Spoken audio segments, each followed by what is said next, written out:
Hi, everyone. It's Celia. Today, I'm here still trying to learn the whole YouTube thing. Um, and it's coming along, it's getting better. It's a slow start, and I've had to redo a lot of stuff. And that's okay. I know that I've got to be patient with this. As I've mentioned before, I have ADHD. I was diagnosed as an adult, and I struggled a lot in school, and I want to share my stories and maybe open up conversation with some that have been through some things like me, because I know there's many of us out there with our stories.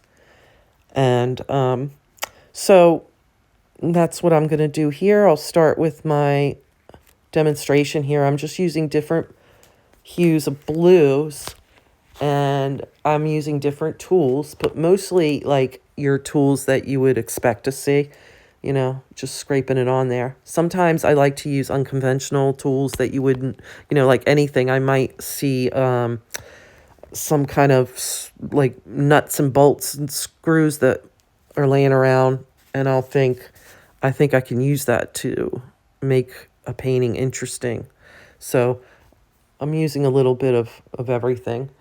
Um, and I'll just keep doing that while I tell you a little bit more about me.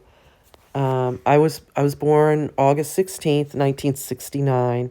I'm 55, and I can't believe I'm 55, but I am.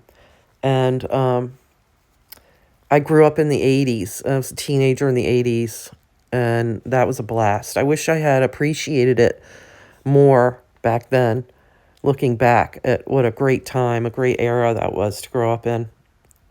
And music has always been a huge thing in my life. It's very important to me, and as much as art, if not more.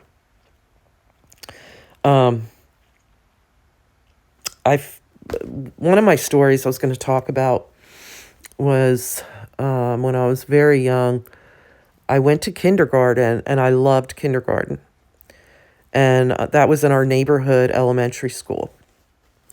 When I started first grade, my parents put me into a Catholic school where my brother was going, older brother. He was probably in sixth grade, I think, when I was in first. So I started first grade there, and our teacher who was a nun, was not a nice lady.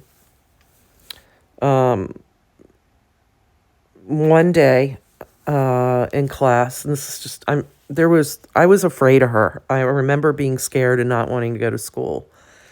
So there was one day when we were doing a math lesson, and I remember being very nervous that day because of the math lesson, and she was going to each kid, like asking them, to answer this one question, what's the answer to this problem, and she was writing them on the board.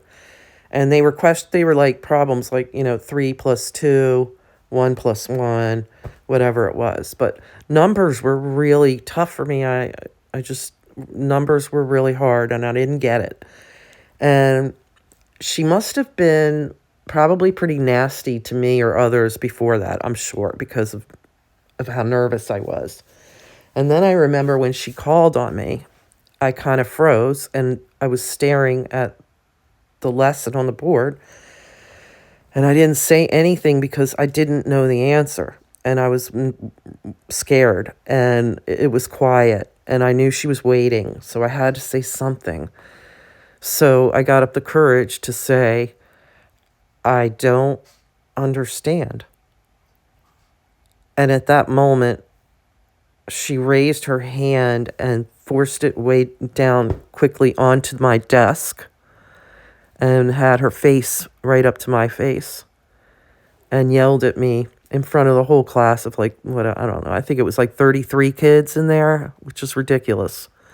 But slammed her hand down and put her face in front of me and said, "What is wrong with you?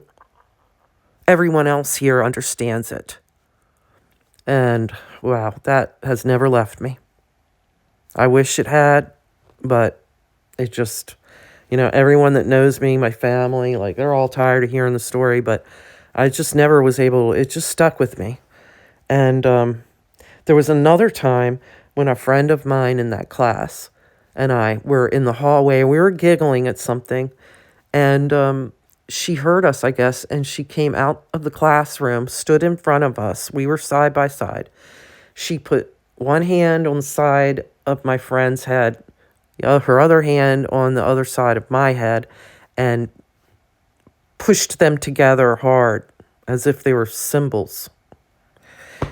And we cried, and she sent us back in the class.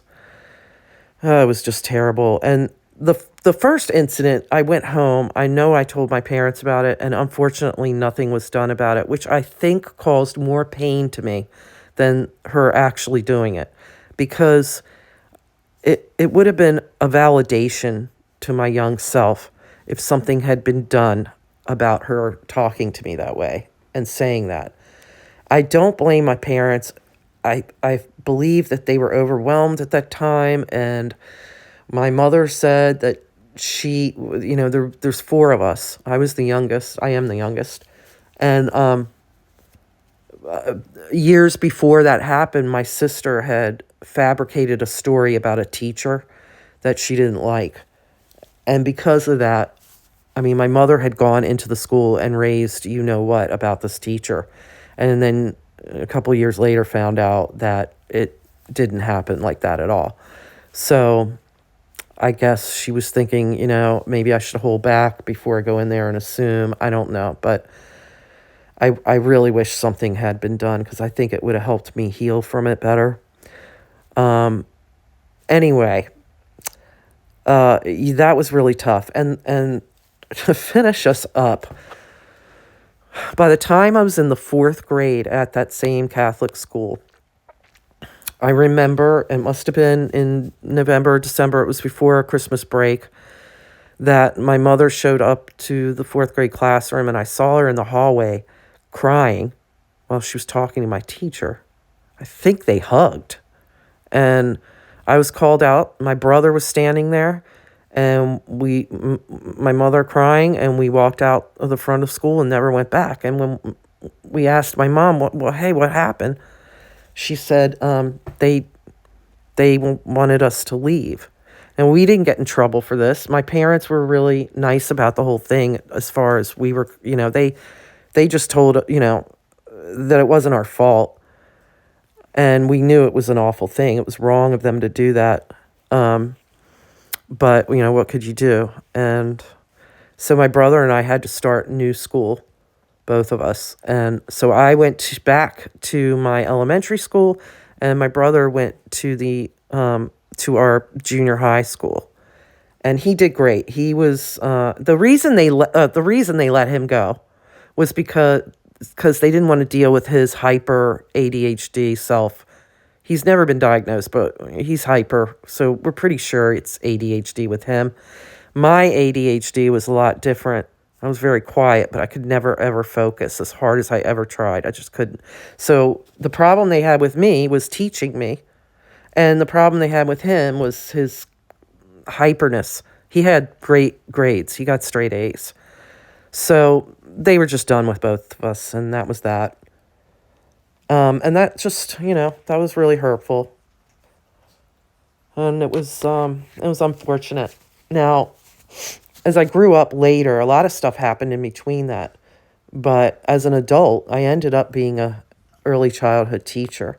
And I mostly enjoyed teaching the Reggio Emilia approach. If you've ever heard of that, please comment in the comments. I would love to hear what you think about Reggio Emilia, because it's a great philosophy for kids. It's very art related, and it's a way of teaching children by having them kind of be the teacher themselves. The classroom, they believe the classroom is the first teacher, and you kind of guide them. And if they're interested in something like squirrels, you might want to learn about squirrels throughout that whole school year. It's really interesting philosophy. So I encourage you to look it up if you're interested in teaching, especially early childhood. So that's my story for today. And if you liked this, I appreciate it so much. It would encourage me if you would click the like button. And, if you comment, let me know if you like Reggio or if you've been through anything like this.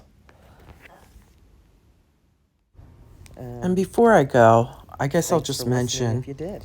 that due to the ADHD and how weird I was growing up, I mean, I just didn't get myself. I was so different from any of my friends, from my siblings, from anyone I knew. I just never understood why everything was so difficult for me. Why was everything so hard?